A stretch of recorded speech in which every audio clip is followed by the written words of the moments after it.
Hey, what's up? It's Serena from thriftdiving.com, and this is part 5, finally, of the Wingback chair makeover series I've been doing.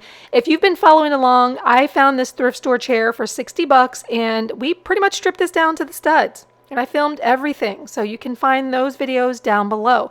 This is what the chair looks like today. We do have some webbing on the back, we have some springs, and I'm going to show you in this video how we did the seat.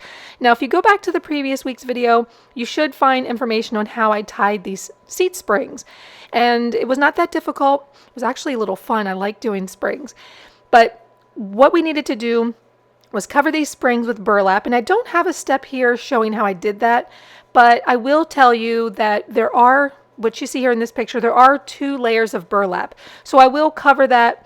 And unfortunately, I didn't record everything because I only had 1% on my phone.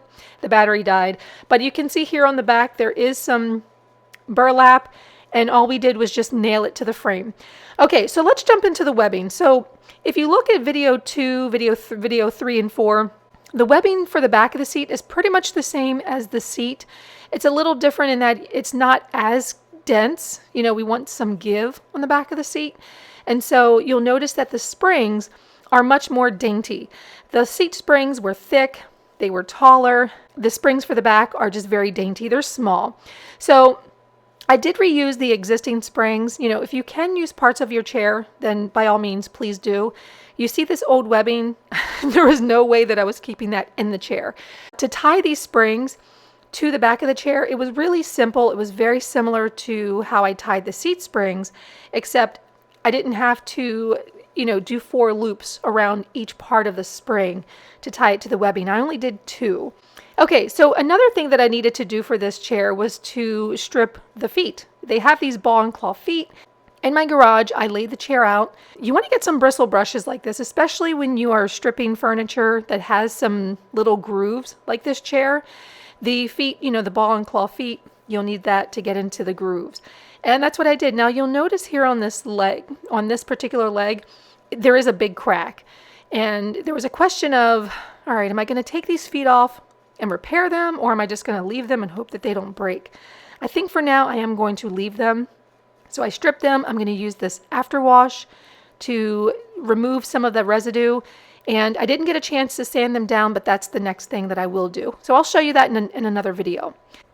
Okay, moving right along. Now you might remember in video 2, when I peeled back the layers of that seat, there was some padding under there. Now the padding was not sitting on top of the burlap, it was actually squished around the springs, and I didn't know why that was. But I later found out it's because you want to create a nice level seat. So you take that padding and you just kind of shove it in there in order to create a nice level surface. So we'll talk about that in just a moment because that is important. Now you'll also notice right here where the red arrow is, ding, that the burlap is tied to the springs. I didn't have any battery life left, so I didn't get a good video of this. So I did get a picture, and that's about it.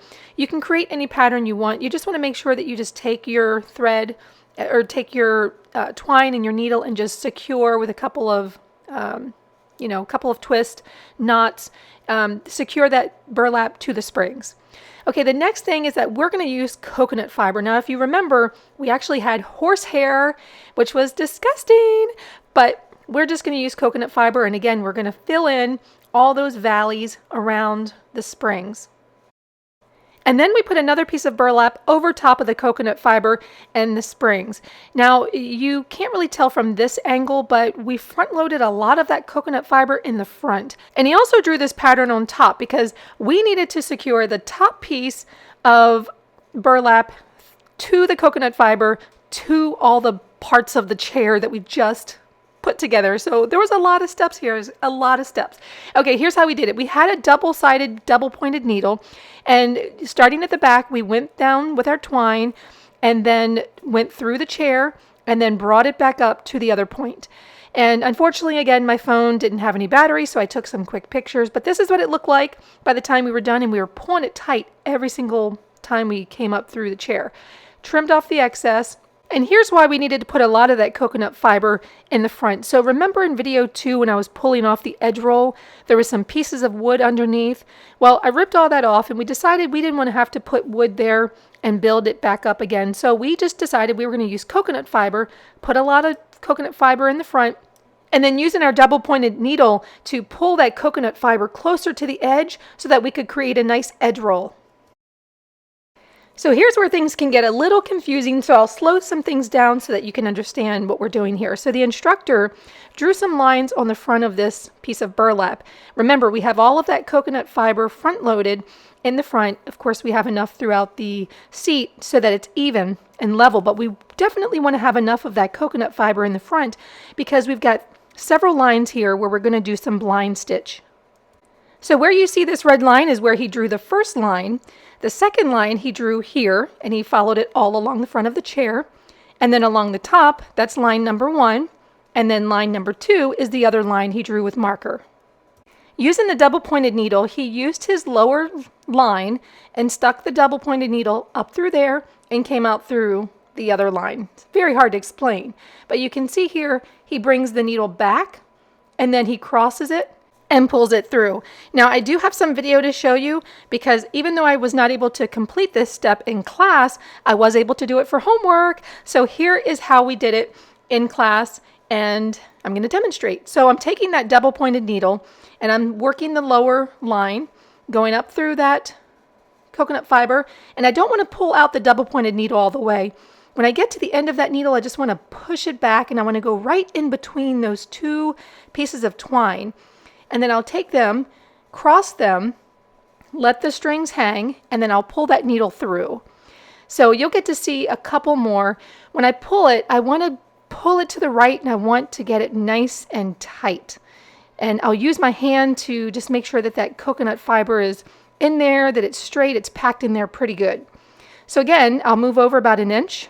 I'll go up through that lower line, go to that top, pull it to just where it's about to come out and go right back in with the other double pointed side. And I'll go right in between those two pieces of twine. You might have to just kind of jiggle it a little to get it right in place. Take those two pieces of twine, twist them, and you should be able to pull it right through. And it'll create a nice, I guess you would call it a slip knot. Maybe it's a slip knot. And give it a nice tug. So I worked my way all the way to the side. And then I took one of my upholstery needles, the curved upholstery needles, and secured it. So here again, I'm going in, going to pull that double pointed needle just to where it almost comes out and then go right back in. So it's almost like 2 steps forward, 1 step back, sort of. So we'll get it in there in between the two pieces of twine and then cross it. And you'll be able to start getting this nice edge roll. So this is technically, I believe, called a blind stitch because you're stitching, but you can't see it on the top of the chair. You know, it's not visible. That's how you do it. And so the first step was to go all the way along this line and to until I get to the end.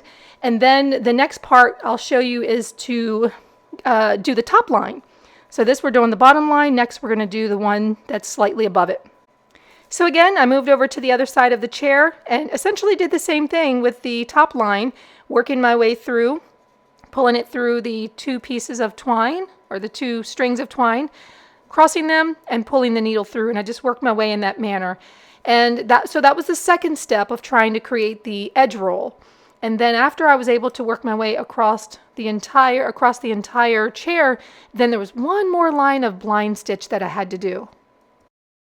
So just to review, where we did the first line is where you see that red arrow. We went up with our double pointed needle, and then when we were done that, we did the second line with our double pointed needle going straight up. Now on the third one, which I don't have video of, I took my double pointed needle and went down from the top, from that line where you see the arrow, down to that very bottom line. So this is what we were going for, guys. This edge roll here that has all of this coconut fiber stuffed into it with a blind stitch, and I think it looks pretty good. It'll provide some extra support for the cushion where the legs will go, and then we can move on to the next step. So I did cut a couple pieces of webbing and use my upholstery stapler to secure it to the frame with just maybe 2 rows of stapling. I hope that was okay. And then I just pulled it up over the arm and used my webbing stretcher and gently did that. I didn't want to break the arm or anything, and then just gave it a couple rows. Now the arm looked like it was a little wobbly, so I don't want to have to really make any more repairs. So it's just going to have to work. It's not getting any more repairs. So I want to point out that the springs on the back, not only are they smaller, but you also only have to do vertical and horizontal 4-way ties. You don't have to do the 8-way spring ties like the seat. So that's good. Save yourself some time. I'm enjoying how this project is turning out. I think it looks really, really good, and I'm excited. You know, a lot of times people will look at these videos and say, oh my gosh, girl, I cannot believe you are taking on this project. Hats off to you, but I couldn't see myself doing it. And I want to tell you, don't turn your nose up at a project that seems overwhelming, that seems like it takes a lot of time. You know, this year, challenge yourself to do a project that takes you out of your comfort zone. You know, take a class, learn something new, so that when you look back on your year, you say, wow, what did I accomplish this year? Oh, that's right, I upholstered a wingback chair. So stretch yourself to the limit, learn new things, and you will feel like your year was well spent. So I just want to take a quick look at what this chair looked like as I was tearing it down. Not only did it look horrible, it smelled really, really bad. And I'm so glad that I was not afraid to just take this chair to the next level and just rip everything out. It's been a really great experience, especially when I look at the chair now and I see all this fresh webbing, the springs had been cleaned, it smells good, and you can see by the number of nail holes that this chair has been reupholstered a lot. So I am thankful that I got my hands on it because it's beautiful, and hopefully this will last me like another 20, 30 years, something I can pass down to my kids. So if you are enjoying this wingback chair tutorial series, be sure to give it a thumbs up. That lets everybody know that it's good quality content. And you can find me at thriftdiving.com. If you enter your name and email, I will send you 5 ebooks, printables, checklists, everything to get you started with DIY. And be sure to hit the bell when you subscribe because you will get notification that a new video is up. So I will see you next video, and have a wonderful day, and thanks for watching.